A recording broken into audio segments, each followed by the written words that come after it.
Hi friends, आप लोग कैसे हैं। द रियल स्टोरी चैनल में आप लोगों का स्वागत है। मैं आप लोग से कहना चाहूँगी कि यदि आप लोगों को मेरी स्टोरी अच्छी लग रही हो तो प्लीज़ मेरे चैनल को सब्सक्राइब करिए और लाइक भी करिए। तो फिर मैं कल आपको जहाँ तक अपनी स्टोरी सुनाई थी उसके आगे आज मैं बताना चाह रही हूँ। आज मेरी स्टोरी का लास्ट डे है। तो दिल्ली एम्स से ट्रीटमेंट हम लोग कराए। वहाँ पे हम लोग 2 साल उसको दिखाएं। वहाँ पे दिखाने के बाद वो ठीक थी, ऐसा भी नहीं था कि बिल्कुल ठीक नहीं थी, लेकिन वहाँ पे दवा जैसे जैसे दे रहे थे हम लोग वैसे वैसे उसको दिए। और हर 3 महीने पे हम लोग दिल्ली जाते थे उसको लेकर के। उसके बाद वो अचानक से लॉकडाउन आ गया मार्च में, तो हम लोग उसको जनवरी में दिखा के आए थे और फिर मार्च में लॉकडाउन लग गया और हम लोग को उसको अप्रैल में लेके जाना था। तो हम लोग जा नहीं पाए। तो फिर हम ना यहीं पे एक टीएमएच के डॉक्टर थे, वो भी नेफ्रोलॉजिस्ट थे, उनसे हम लोग कंसल्ट किए। कंसल्ट करने के बाद उनके पास ले जाके दिखाएं तो वो भी वही दवा चलाएं और कुछ एक्स्ट्रा दवा नहीं दिए। लेकिन इस बीच में ना उसको थायराइड का भी प्रॉब्लम आ गया था हल्का हल्का। तो जब हम लोग थायराइड चेक कराएं उसका तो थायराइड भी बहुत ज़्यादा हाई हो गया था। तो फिर यहाँ के डॉक्टर उसका थायराइड का भी दवा चलाने लगे। अब आप लोग ये समझिए, उतनी छोटी सी बच्ची को इतना इतना सारा प्रॉब्लम। वो ऑलरेडी एक बीमारी से जूझ रही थी, उसके बाद फिर उसको थायराइड भी हो गया, उसका दवा मेडिसिन चलने लगा। और वो ऐसी हो गई थी ना कि उसको दवा खाते खाते उसको दवा का नाम तक याद हो गया था। किस डॉक्टर से दिखा रही है, डॉक्टर का नाम, अपने रोग का नाम, अपना दवा का नाम, उसको कैसे खाना है, ये सारे वो बता दे रही थी। जैसे लग रहा था कि वो खुद एक डॉक्टर हो गई है दवा खाते खाते। तो फिर जा कर के ना हम लोग उसको थायराइड का भी दवा चलाने लगे। फिर उस बीच में क्या हुआ ना कि अगस्त सितंबर से ना उसका तबीयत थोड़ा हल्का सा अंदर से ख़राब रहने लगा। वो थोड़ी सुस्त जैसी हो गई थी। एक्चुअली में वो सुस्त थी नहीं, वो तो बहुत मतलब टैलेंटेड लड़की थी। मैं उसका और 1-2 वीडियो आप लोगों को दिखाऊंगी ज़रूर, आप लोग देखिएगा। ये कहने की बात नहीं है, वो सच में बहुत टैलेंटेड थी। तो फिर जा कर के ना उसको हम लोग ना दिसंबर तक में ना उसका तबीयत थोड़ा अंदरूनी ज़्यादा ख़राब रहने लगा। तो जब हम लोग डॉक्टर से दिखाए ना तो हम लोग बोले कि सर ये बहुत जल्दी जल्दी मतलब इसके शरीर में स्वेलिंग आ रहा है। तो बोले ना कि ऐसा है कि थायराइड भी कभी इसको प्रॉब्लम हो गया है, इसके वजह से मतलब इसको ऐसा हो जाता। और ठंडे के मौसम में हम लोग थोड़ा ज़्यादा परेशान होते थे उसको लेके, क्योंकि ठंडी में उसको सर्दी खांसी हल्का भी हुआ मतलब कि वो उसको स्वेलिंग आना है, तुरंत उसको स्वेलिंग आ जाता था। और ना ये इस बीमारी में ऐसा होता है कि इस बीमारी के बच्चे को ना इन्फेक्शन बहुत जल्दी होता है। यदि हम लोग एक बार छींकेंगे बस उस लोग को तुरंत वो बीमारी तुरंत डाइवर्ट हो जाता है। तो हम डॉक्टर को दिखाएं तो डॉक्टर बोले कि कोई दिक्कत का बात नहीं है। और फिर हम डॉक्टर बोले ठीक है, यदि आपको ऐसा लग रहा है तो हम उसका फिर से पूरा ब्लड टेस्ट करा के पूरा जांच करा। 5 जनवरी को हम लोग उसका ब्लड टेस्ट कराए थे, कुछ भी प्रॉब्लम नहीं निकला था उसको, ऐसा कुछ भी कि डॉक्टर भी मतलब पकड़ सके कि नहीं इसको किडनी में कुछ ज़्यादा प्रॉब्लम आ गया, कुछ भी ऐसा नहीं था। तो फिर जा कर के हम लोग ना अचानक से उसको ना 24 जनवरी को फीवर आया रात में। दिन में वो बहुत अच्छी थी, अपने से नहाई थी, अपने से खाना खाई। उसको सहजन और आलू का सब्ज़ी बहुत ज़्यादा पसंद था, तो हम उस दिन वही बनाए थे, संडे का दिन था। वो अपने से सारा खाना खुद से खाई। खाना खाने के बाद फिर वो गई। उस दिन ना उसका पता नहीं क्यों मेरे घर में ना 2-3 गेस्ट आ गए थे। तो हम लोग ना शाम के टाइम में वो गेस्ट से बात कर रहे थे और वो एक रूम में मोबाइल चला रही थी। तो उसके पापा आके पूछते हैं कि बेटा तुम इतने मोबाइल क्यों देख रही हो। तो बोली कि कुछ नहीं पापा, वो ना हम ना वो जो अभी ऋषि कपूर मरे हैं ना और श्रीदेवी, हम ना उसी का वीडियो देख रहे थे। पता नहीं क्यों उसको ऐसा आर्ट हो गया था, बट हम लोग ये चीज़ समझ नहीं सके। बोली ना हम उसका वीडियो देख रहे थे। तो उसके पापा उसको डांटे भी कि तुम इतनी छोटी हो कि ऐसा वीडियो क्यों देख रही। बोली पापा मेरा मन किया कि सुशांत सिंह राजपूत क्यों मरा, कैसे मरा, हम वही देख रहे थे। तो हम भी उसको डांटे, फिर हम इग्नोर कर दिए इस बात को। फिर रात में हम लोग खाना वाना खा के सोए, वो भी अच्छे से सोई मेरे साथ खाना खा के। अचानक से 2 बजे वो मेरे को उठाती है, मम्मी मेरे को बहुत ठंडा लग रहा है। जब हम उसको छुए तो हमको लगा कि उसको बहुत तेज़ फीवर है। तो फिर हम अपने घर में बताएं सबको कि देखो देखिए ना इसको फीवर है। तो मेरे हस्बैंड बोले कि तुम डॉक्टर को कॉल करो। हम कॉल किए डॉक्टर को। डॉक्टर बोले आपके पास तो दवा है, आप उसको ऐसे इतना ml करके दे दीजिए। हम लोग दे दिए।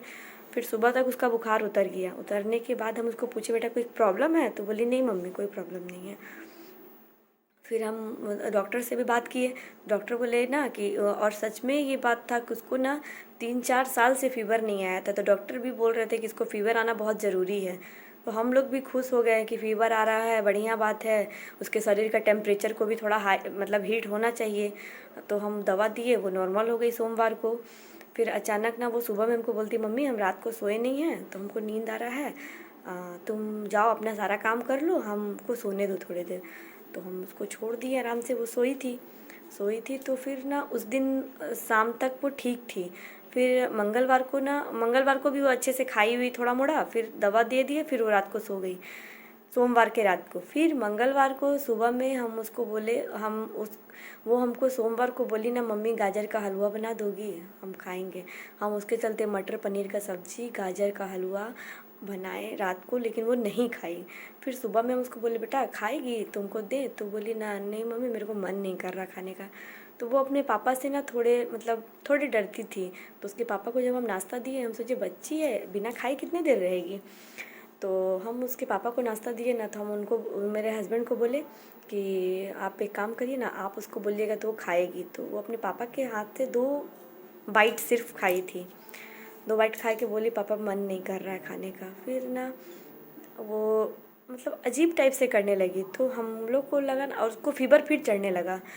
तो हम डॉक्टर को कॉल किए। डॉक्टर बोले ठीक है, अभी तो हम नहीं बैठे हैं, 4 बजे तक आप उसको लेके आइए। हम बोले ठीक है।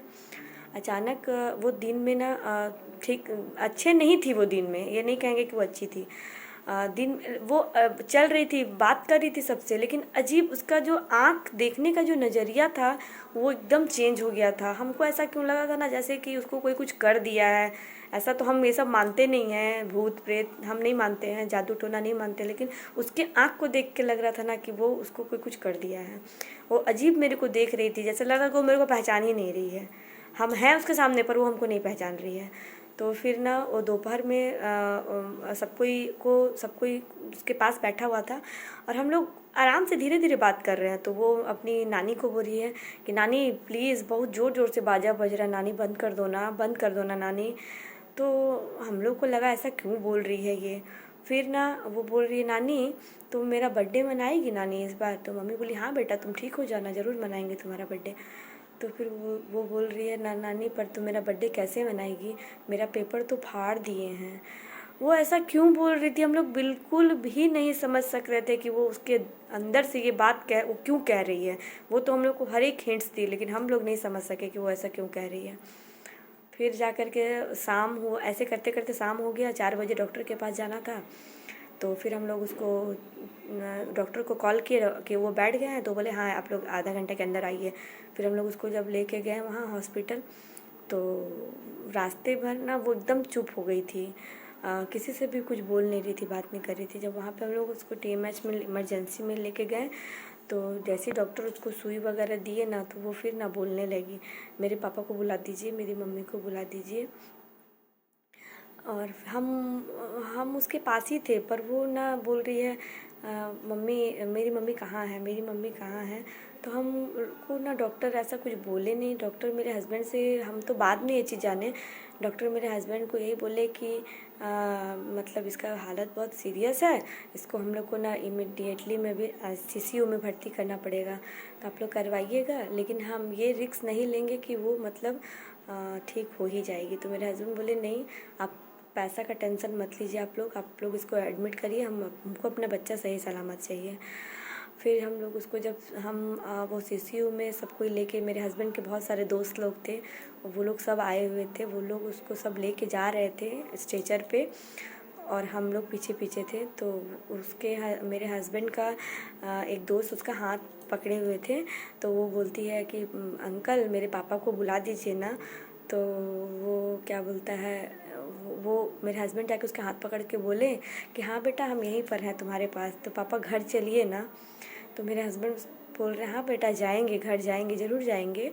अभी तुम ठीक हो जाएगी तो तुमको घर लेके चलेंगे। फिर हम लोग इतना बोलते बोलते हम लोग ऊपर सीसीयू में पहुंच गए। वहाँ पे हम सबको ही घुसा अंदर, सबको ही को जाने दिया, लेकिन जब वहाँ पे उसको एडमिट लेने लगा तो हम उसको बोले ना कि नर्स को बोले कि हमको रहने दीजिए। तो वो नर्स और डॉक्टर बोले ठीक है, इसके पेरेंट्स को, मम्मी पापा को छोड़ के सब बाद बाकी सबको बाहर कर दीजिए।